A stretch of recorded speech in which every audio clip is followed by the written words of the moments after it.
चलो कफ दोष से स्टार्ट करते हैं। कफ दोष की व्युत्पत्ति देखो, श्लीष आलिंगने, श्लीष आलिंगने, उसको अंडरलाइन करो।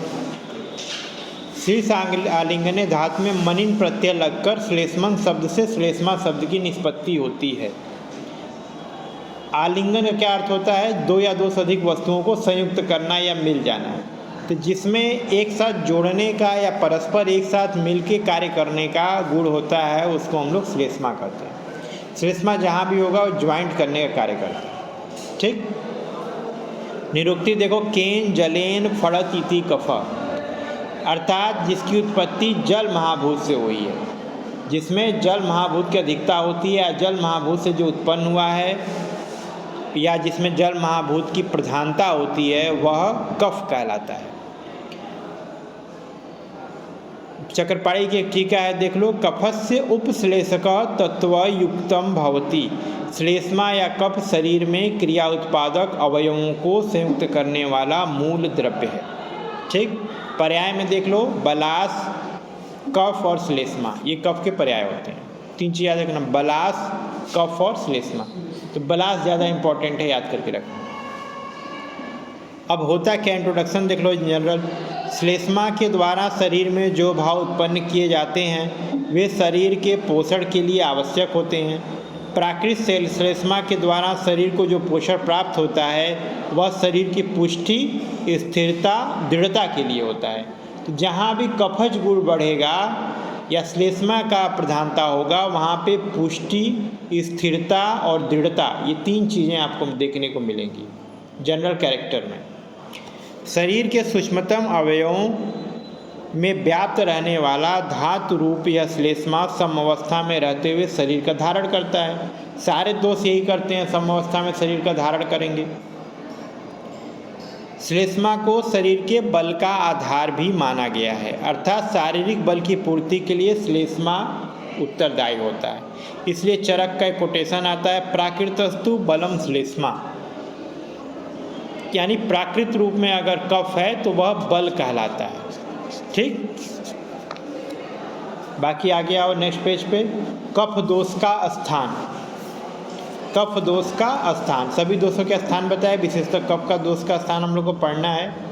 उरह शिरोग्रीवा परवाणामाशयो मेदस्य श्लेष्मस्थानानि तत्रापियो उरह विशेषेण श्लेष्मस्थानम, यानी शरीर में त्रिदोष हर जगह व्याप्त होने के अतिरिक्त, हर जगह तो है ही लेकिन कुछ विशेष स्थान, उरह, सिर, उरा मतलब वक्ष प्रदेश, चेस्ट रीजन, सिर, ग्रीवा, पर्व यानी ज्वाइंट है, आमाशय और मेद में स्थित होना बताया गया है। तथा तत्रापि उरो विशेषेण श्लेष्मस्थानम, उसमें भी वक्ष स्थल जो होता है यानी चेस्ट रीजन जो होता है कफ का विशेष स्थान होता है।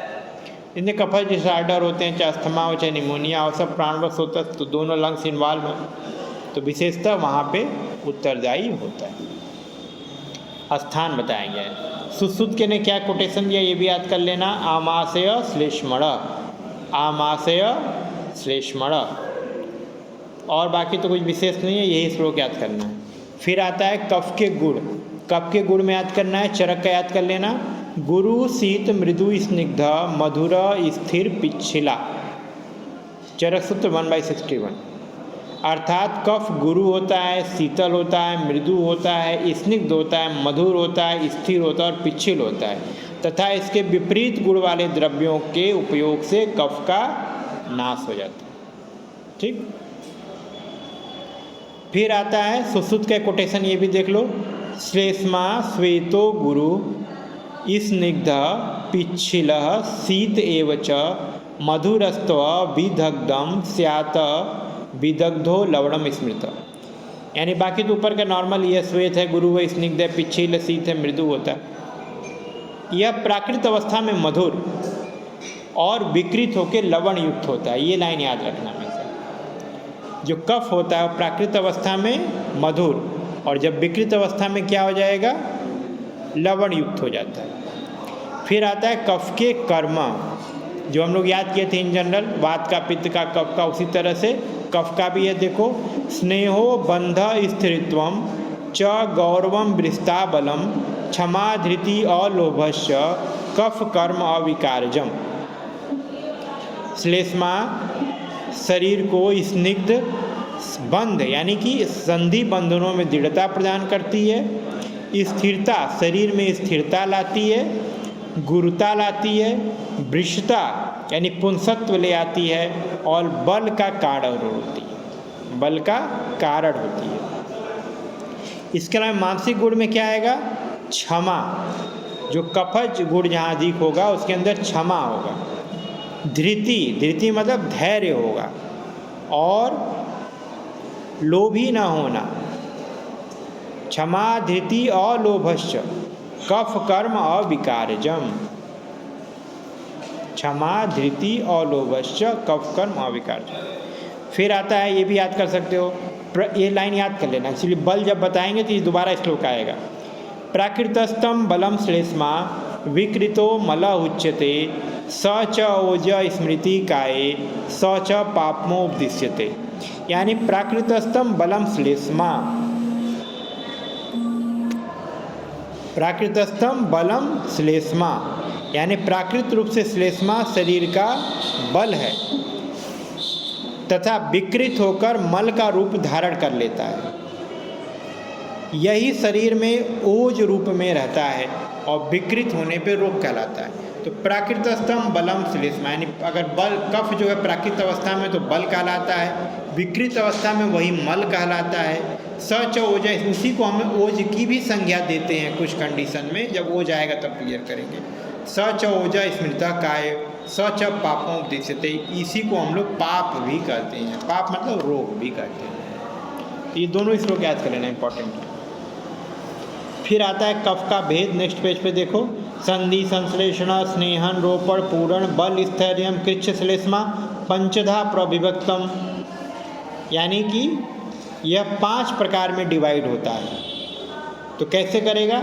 अवलंबकम क्लेदक बोधक तर्पक श्लेष्मकत्व भेदे श्लेष्मा। अवलंबक, क्लेदक, बोधक, तर्पक और श्लेषक, इस प्रकार से 5 प्रकार के कफ होता है। अब एक एक करके हम सभी का पढ़ेंगे। सबसे पहले आता है क्लेदक। क्लेदक कहाँ होता है? अमाशय संस्थितम क्लेदक सो अन्न संघात क्लेदना। जिस श्लोक को टिक कराऊँ वही श्लोक याद करना है, दूसरा कुछ नहीं। ये श्लोक याद करना। अमाशय में स्थित जो कफ है वो क्या है? क्लेदक कफ है। उसका कर्म क्या है?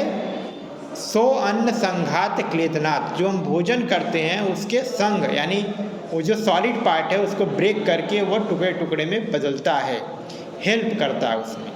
अन्न संघात का क्लेदन कर देता है, उसको सेमी सॉलिड कर देता है। क्लेद मतलब कीचड़, कीचड़ मतलब क्या होता है? सेमी सॉलिड होता है। तो इसी तरह से सो अन्न संघात क्लेदनात्। क्लियर हुआ? यह कफ अमाशय के ऊर्ध्व भाग में रहता है, इसको भी हम लोगों ने पढ़ा था। पित्त अमाशय के अधोभाग में रहता है और कफ जो है अमाशय के ऊर्ध्व भाग में रहता है, क्योंकि दोनों जगह का अमाशय स्थान बताया गया इसलिए। ये याद कर लेना, याद हो जाएगा। ठीक है। फिर आता है अवलंबक कफ। अवलंबक कफ में देखो, उरस्त त्रिक संधारण आत्मवीर्येण अन्न रस सहितेन हृदयावलंबन करोति।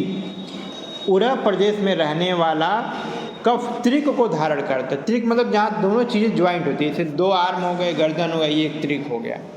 ठीक, दोनों लिम्ब हो गए और ये हो गया कमर हो गया, त्रिक कहलाए। यहाँ 3 चीज़ें एक साथ ज्वाइन होती हैं।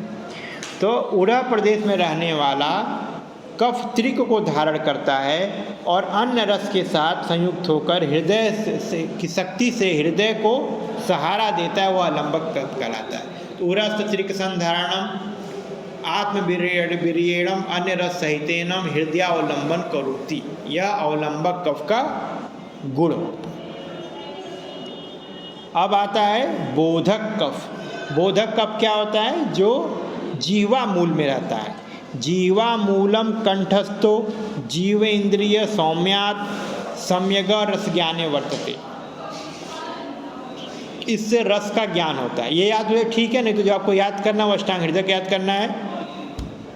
रस बोधनात् बोधको रसना स्थाई, रस का बोधन कराने वाला जो बोधन कहलाता है कहाँ रहता है? रसना, रसना मतलब जीवा, जीवा में जो रहता है वह बोधक कफ है। क्लियर हुआ? ठीक है। अब देखो तर्पक, शिरस्थ संस्थो अच्छ तर्पणात् तर्पक, अष्टांग हृदय का याद करो। सिर में रहता है और अच्छ यानी आँखों का तर्पण करता है, इंद्रियों का तर्पण करता है, वह क्या कहलाता है आपका? तर्पक कफ। बस इतना याद करना, ज़्यादा याद करने की जरूरत नहीं, जो श्लोक बता रहा हूँ वही याद करना है। 1 लाइनर श्लोक है, इसमें बहुत ईजी है। श्लेषक कफ में देख लो, संधि संश्लेषाद श्लेषक संधिसु स्थित, अष्टांग हृदय का श्लोक निकालो।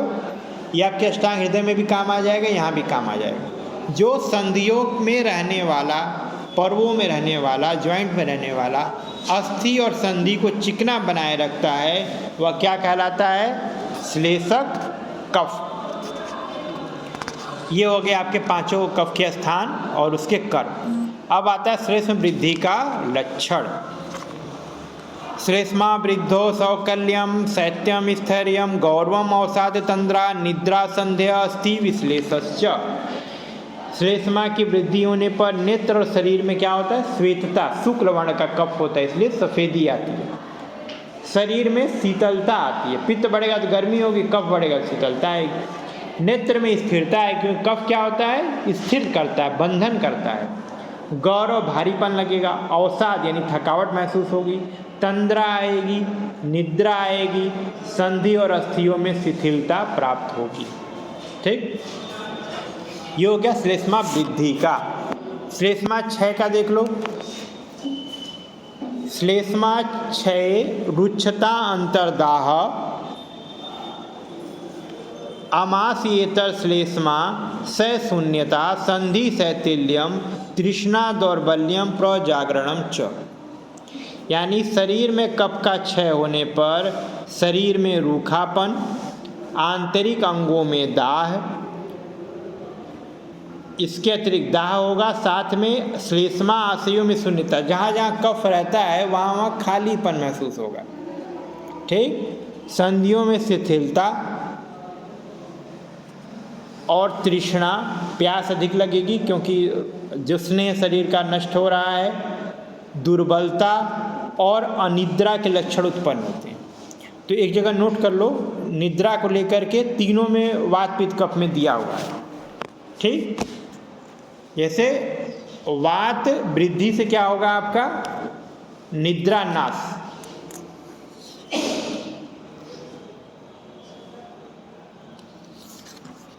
पित्त वृद्धि से क्या होगा? अल्पनिद्रता। पित्त वृद्धि से अल्पनिद्रता। और कफ वृद्धि से क्या होगा? निद्रता। तो ये चीज़ें याद रखना, बाकी और इसको डिटेल आगे करेंगे।